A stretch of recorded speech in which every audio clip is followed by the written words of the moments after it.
Hello, student of 9th class. Chapter number 16 is running. First part our also completed. Today we will start second part. In the second part, first topic is economy.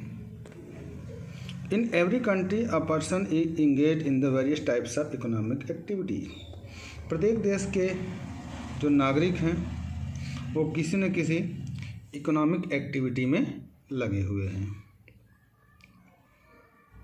जिनसे अपना वो जीवन यापन करते हैं। Farmers हैं, labours हैं, industries हैं, शॉपकीपर्स हैं, टीचर्स हैं, डॉक्टर्स हैं।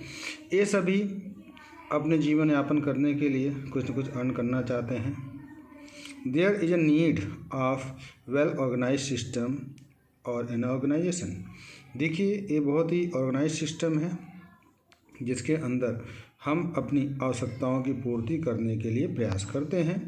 ये सभी जो कार्य हम लोग करते हैं, अगर हम इकोनॉमिक दृष्टि से देखें तो हमारी इकोनॉमिक एक्टिविटी कहलाती हैं बच्चों। सच सिस्टम और ऑर्गेनाइजेशन नोन एज इकोनॉमी, इसी को हम लोग सिस्टम या ऑर्गेनाइजेशन की भाषा में कहें तो हम लोग इकोनॉमी कहते हैं।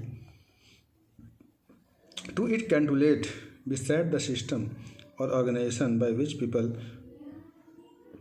earn their livelihood is called economy।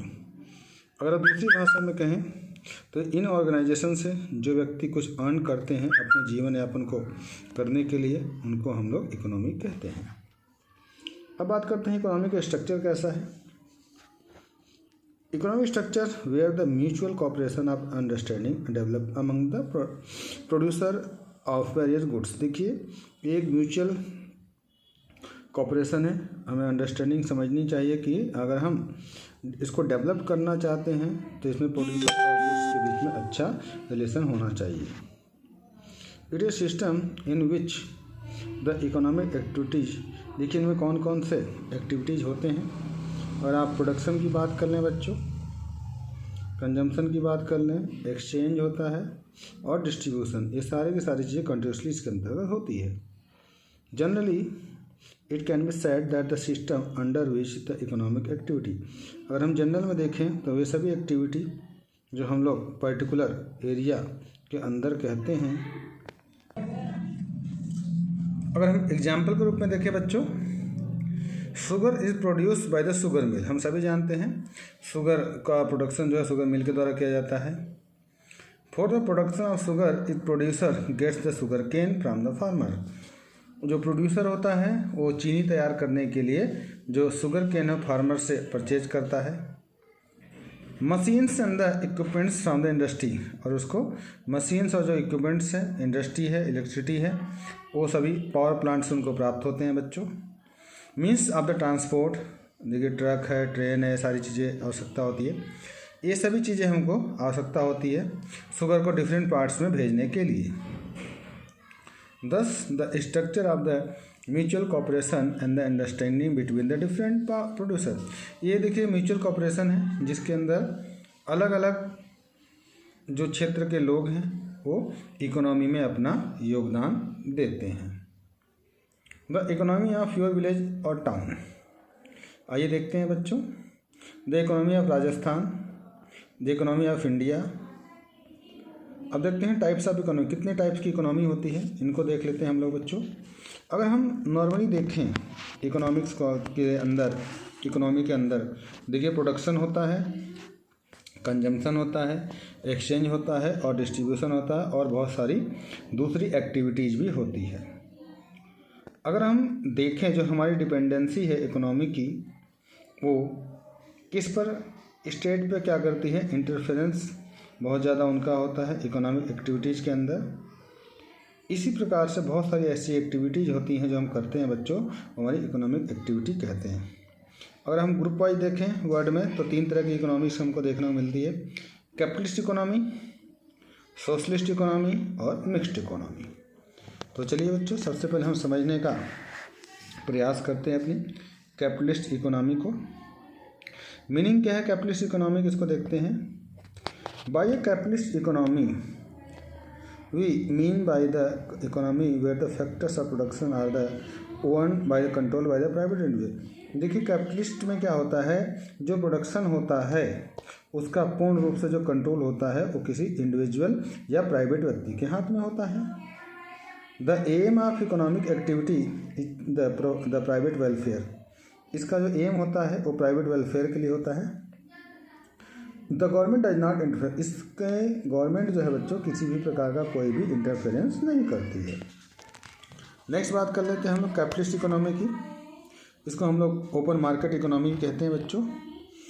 Market economy is the open economy, जिस टाइप की इकोनॉमी है इसका जो आप ओरिएंटेशन कह सकते हैं 1760 से हुआ था और 1820 तक ये बहुत तेज़ी से इंडस्ट्रियल रिवोल्यूशन चला है। अगर हम प्रेजेंट टाइम की बात कर लें तो जो हमारी कैपिटलिस्ट इकोनॉमी है वो प्योर फॉर्म में हमको देखने को मिलती है।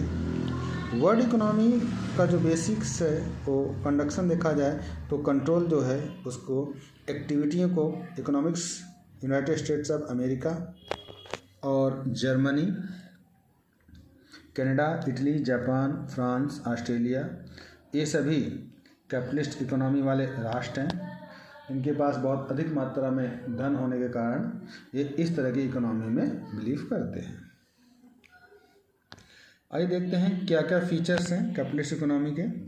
राइट टू प्राइवेट प्रॉपर्टी, सबसे पहला इनके पास जो अधिकार होता है, जो भी इनके पास प्रॉपर्टी होती है प्रोडक्शन के लिए, लैंड हो, माइंस हो, फैक्ट्री हो, इन सभी पे इनका खुद का ओनरशिप होता है और इनका खुद का अधिकार होता है और इनको किसी भी चीज़ का कोई भी किराया, रेंट वगैरह नहीं देना होता है।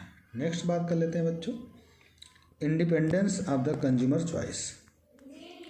कैपिटलिस्ट इकोनॉमी के अंतर्गत जो हमारे कंज्यूमर्स होते हैं उन सभी के पास ये अवसर होता है कि वो अपनी मर्जी से कहीं पर भी पैसा खर्च कर सकते हैं, कोई भी चीज़ परचेज कर सकते हैं।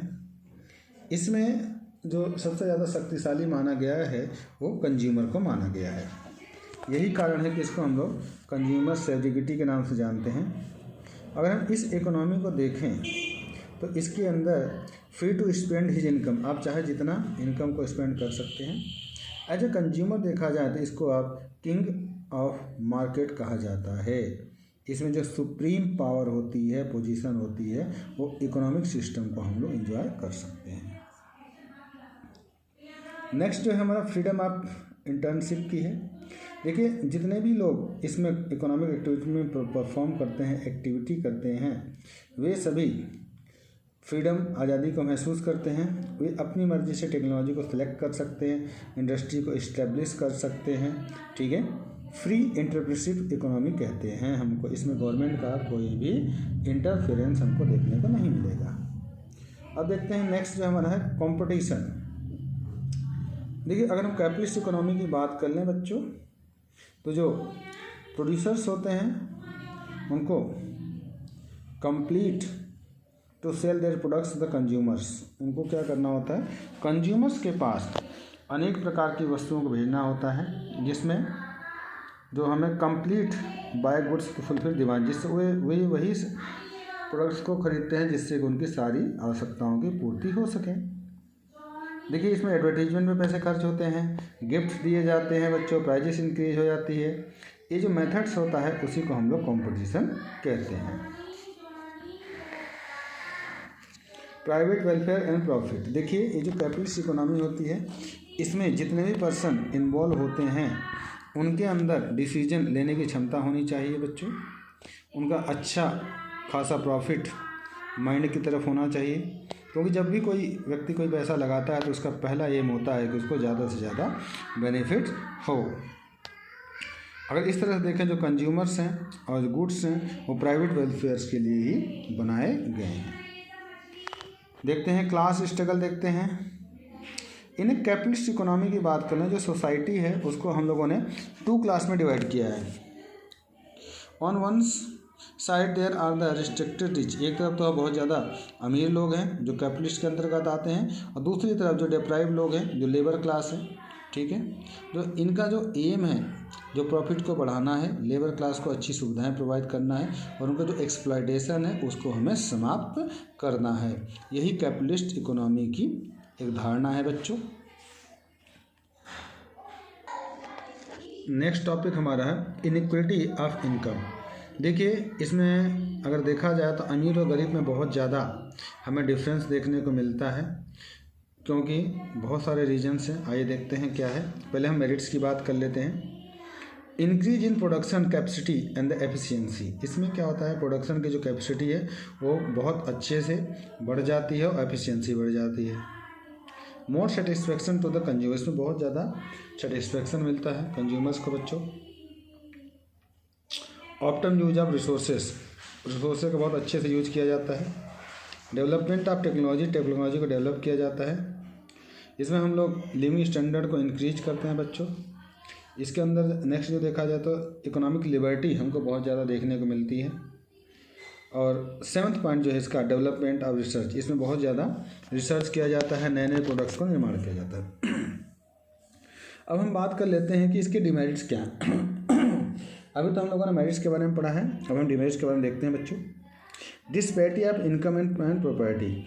इसमें बहुत ज़्यादा असमानता हमको देखने को मिलती है इनकम्स और प्रॉपर्टी के बारे में, क्योंकि इनकम कम होता है और हमें प्रॉपर्टी में ज़्यादा इन्वेस्ट करना पड़ता है। रीजनल इनइक्वलिटी हमको देखने को मिल जाती है, क्षेत्रीय असमानता जिसको हम लोग कहते हैं। इकोनॉमिक इनस्टेबिलिटी रहती है हमेशा से। इसमें क्या होता है, मोनोपोली बहुत तेज़ी से बढ़ जाता है, राइज होता है बच्चों। इसमें misuse of the production resources. जो भी हमारे पास प्रोडक्शन रिसोर्सेज हैं उसका हम लोग मिसयूज करना शुरू कर देते हैं।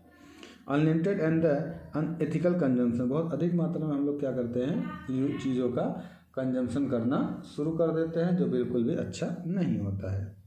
Downfall the moral value. इससे क्या होता है, जो हमारी मोरल वैल्यूज है वो डाउनफॉल होनी शुरू हो जाती है बच्चों। अब हम बात कर लेते हैं कैपिटलिस्ट इकोनॉमी के बाद। अब हम शुरुआत करते हैं अपनी सोशलिस्ट इकोनॉमी। देखिए, सोशलिस्ट इकोनॉमी की मीनिंग क्या है इसको हम लोग देख लेते हैं। देखिए, सोशलिस्ट इकोनॉमी का मतलब है कि एक ऐसी सोसाइटी जिसके अंदर प्रोडक्शन गवर्नमेंट के माध्यम से किया जाए। जितनी भी इकोनॉमिक एक्टिविटी है उनका कंट्रोल गवर्नमेंट के पास होना चाहिए, अथॉरिटी होनी चाहिए। और इसी से क्या है, वो कलेक्टिव वेलफेयर की बात करते हैं। जो सोशलिस्ट इकोनॉमी होती है उसको हम लोग इक्वल इकोनॉमी के नाम से भी जाते हैं, सेंट्रल प्लानिंग इकोनॉमिक्स के नाम से जानते हैं। इस इकोनॉमी की जो शुरुआत हुई है 1917 में हुई है, रशियन रिवोल्यूशन से माना गया है। और इसके जो जन्मदाता हैं बच्चों वो कार्ल मार्क्स माने गए हैं। कार्ल मार्क्स ने इसको डेवलप किया है। देखिए, रसिया के बाद चेकोस्लोवाकिया, बुल्गारिया, चाइना, गुलहजिया, वियतनाम, ये सब लोगों ने क्या किया है, इस इकोनॉमिक सिस्टम को अडॉप्ट किया है। अगर हम प्रेजेंट टाइम में देखें तो बाकी दूसरे कंट्रियों ने भी इसको अपनाया है। China and north Korea have the abandon this system. China ने और नॉर्थ कोरिया ने इसको समाप्त कर दिया है। चलिए बच्चों, आज के लिए इतना ही। कल हम बताएंगे आपको फीचर्स ऑफ सोशलिस्ट इकोनॉमी के क्या क्या फीचर्स हैं। Okay, bye bye, take care.